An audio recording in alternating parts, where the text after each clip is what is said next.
बिस्मिल्लाहिर्रहमानिर्रहीम। अस्सलामुअलैकुम। आप देख रहे हैं प्राइम ग्लोबल। तो आज ही हम बनाने लगे हैं शलजम गोश्त। गोश्त हमने वही जो बॉयल किया था, आपको बॉयल करने की रेसिपी बताई थी, वो हमने गोश्त ले लिया है जी। घी में हमने डाला है गोश्त और अब हम इसमें डालेंगे मसाले। अभी हम इसमें सब मसाले डालेंगे और साथ ही हम इसमें डाल देंगे टमाटर और सब्ज़ मिर्च। आपने डालनी है तो सब्ज़ मिर्च डाल दें। तो अभी हम करेंगे इसकी तेज़ आंच पे भुनाई जब तक कि हमारे टमाटर जो हैं अच्छे से गल ना जाएं। अभी हम तेज़ आंच पे इसके करेंगे भुनाई।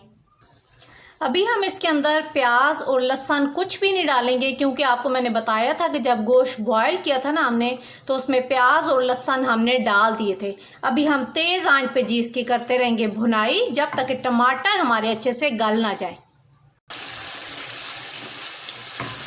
अभी जी तेज़ आंच पे इसकी अच्छे से हो रही है भुनाई।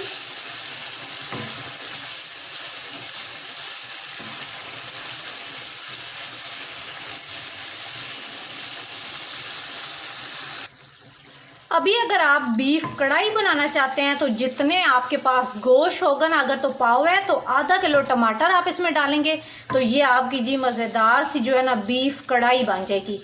तो बस आपने कुछ भी नहीं करना, सिर्फ आपने जितना गोश्त होगा उसके डबल इसमें डालने हैं टमाटर, तो आपकी ये जी हो जाएगी बीफ कढ़ाई।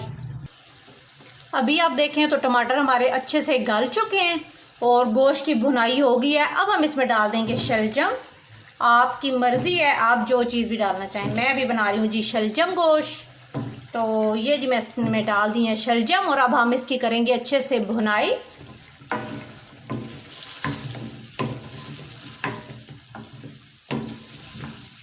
अभी तेज़ आंच पे इसकी करनी है भुनाई। अभी जी शलजम और गोश्त की अच्छे से भुनाई होगी है।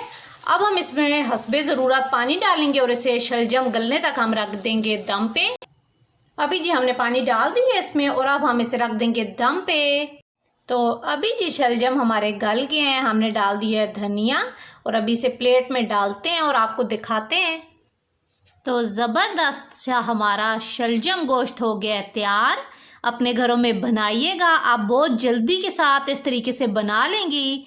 वीडियो पसंद आया तो शेयर कर दिया करें, सब्सक्राइब कर दिया करें। अपने अपने घरों में खुश रहें, आबाद रहें। अल्लाह हाफिज़।